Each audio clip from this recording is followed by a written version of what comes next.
Did I answer your question? I'm tired. I don't have to do anything. No more working, no nothing. He did that on his own. I just like, just some business stuff. Where to put some money, where to do some things, where to, I didn't take any money from Jesse, but I definitely took some good advice from him and Sarah. So I took a lot from him. Yes, sir. Jesse, this is a great message. I think it would be more appropriate to direct it toward kids in their adolescent years that have that future ahead of them. How are y'all going to promote and look for those kids? Well, it's a good question. First of all, there's a lot of cursing in the book. It's a very honest book about what we did. Or just the message? Well, I have this thing. I think every kid should run a marathon before they graduate high school. I think that they have to experience. Sorry, Laser. Got 12 years, but we got sneakers for you. No, I think it's an important thing to understand. When you run a marathon or an ultra marathon, and I've done it. We talked about this today. You have to, first of all, learn how to break big tasks down into small tasks. You have to figure out how to overcome obstacles, because in an ultra marathon, if you get hurt, injured at mile 65 and you still have 35 miles, you have to have a B plan, a C plan, a D plan. There's a lot of life messages.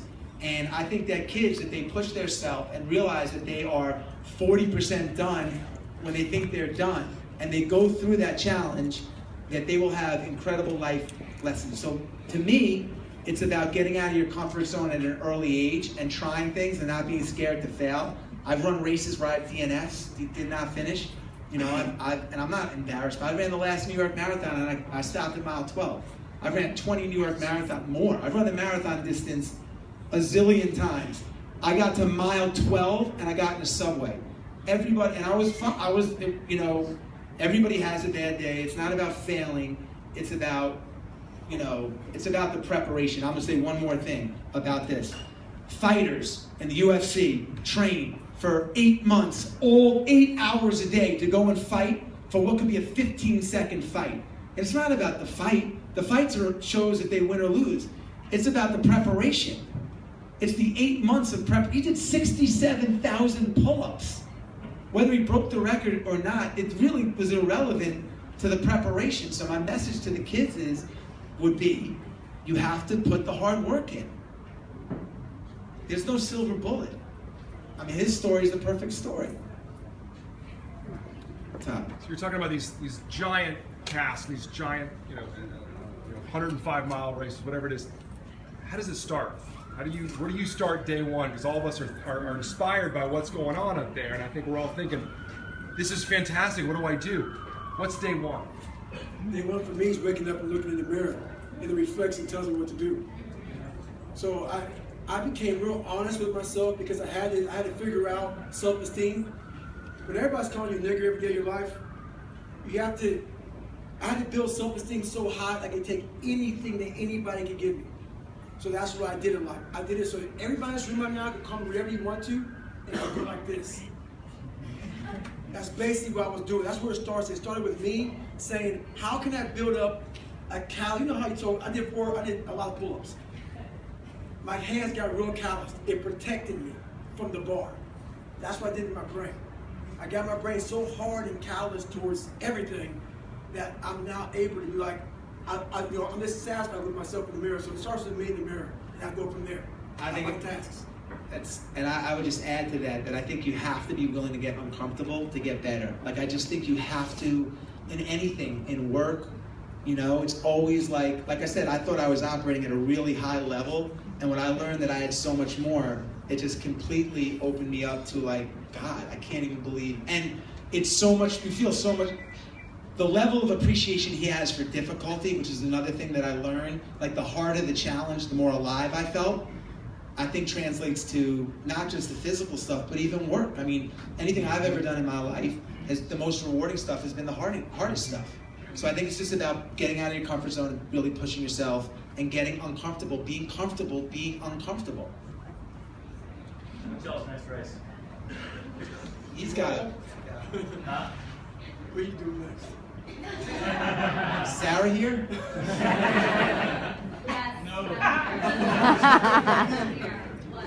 I don't know. I got something on my radar. I have a 50 miler November 21st, and then I have Badwater next year. Yeah. Yes. Okay, so you did this 5 years ago. How do you keep motivation going? I think that it's a good question. Was how do you keep the motivation going? I mean, he doesn't need any help, clearly, being motivated. But I just think a lot of it, a lot of this is habit.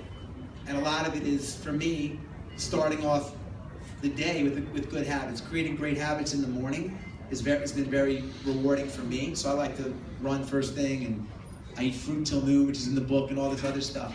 But it's all about making, to me, and again, I think this is a lesson that you guys can relate to, but it's just, he takes no days off. He takes no excuses to another level. And I think it's every day, you have to keep your routine and your habit. Because if you break away from that, you're done. It's so hard to get it back. Just to kind of say something about that question right there, I formed the mental toughness for Navy SEALs. So I'm the mental toughness coach for all Navy SEAls. And basically, you have to do something that sucks every day. So we're looking for mental toughness. Most people are very happy in their comfort zone. So if you're not finding something that you don't like to do, you're not, either you're getting better or you're getting worse. You're not staying the same. So you have to always remember that. So God put us here for a journey.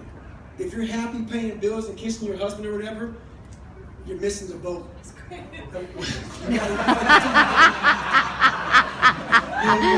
The other thing I would just add, unless you guys want to keep going, but when David was living with us, I was working full time. I had multiple projects going on, and he was so efficient with his time. So if we went to the office and people would be like, "Oh, 5-minute break to check emails," and everybody went to check emails, he'd be like, "All right, man, how many burpees can you do in 5 minutes?" Like every minute was maximized.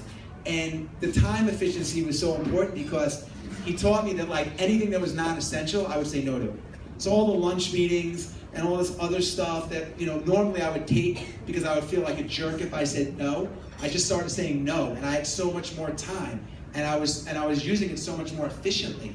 That even though we were doing so much and we were training and whatever, and yes, I woke up earlier, but besides that, I felt like we were operating on 28-hour days and everybody else was on a 24-hour clock just because of how he was managing my day. It was unbelievable. Take two more. Janelle. Okay, so I promise Jesse this hasn't been easy, so I could with these guys all day, so it's going to sound weird, but just trust me on this. Obviously, we know that SEAL is like the manliest man ever. So how do you measure manhood, and how does Jesse measure up?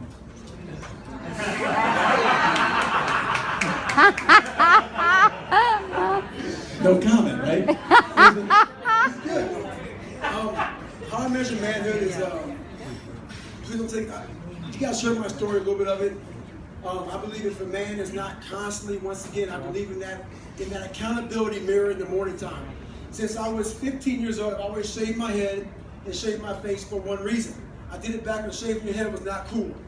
To look at myself in the mirror and say, what have you done today to better yourself? I was afraid of everything. I was afraid of being a Navy SEAL, which is why I became a Navy SEAL, okay?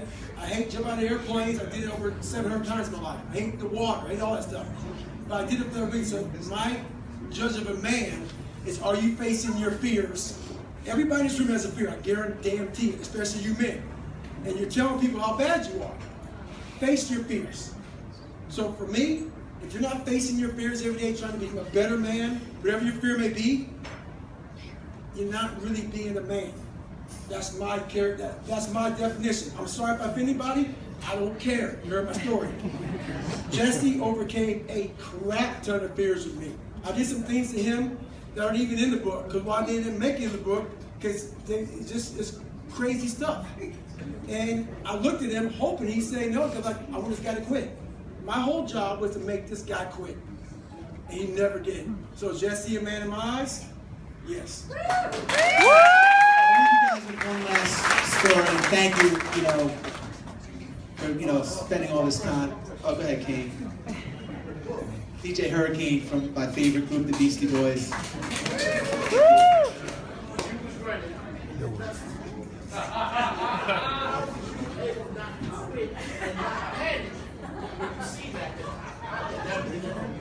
So the question was, is my mom here? Yes. In one of the chapters, we go to Boston to see Kevin Garnett, and we were supposed to go in and out, just fly in and fly out, and we got caught. So I literally just grabbed a pair of shorts just in case, like who knows. It was day 2, and the snowstorm came in, and we got stuck in Boston. So we get back to the hotel after the Garnett meeting, and Goggins is like, meet me down in the lobby, we can go run.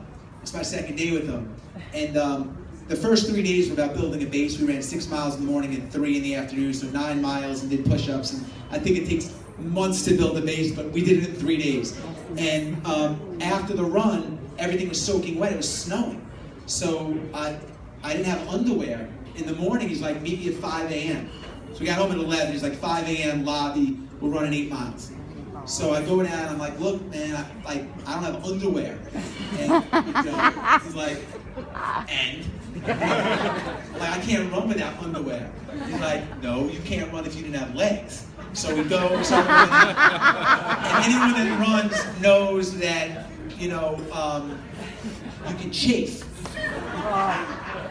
So about 8 miles, 6, 7 miles into the run, something didn't feel right. So I just kind of put my hand down below my waist and pulled my hand out, and it was blooding. I'm like, bleeding, and I'm like, Goggins, man, you're nuts. And he said, he didn't care. But you'll read the story in the book.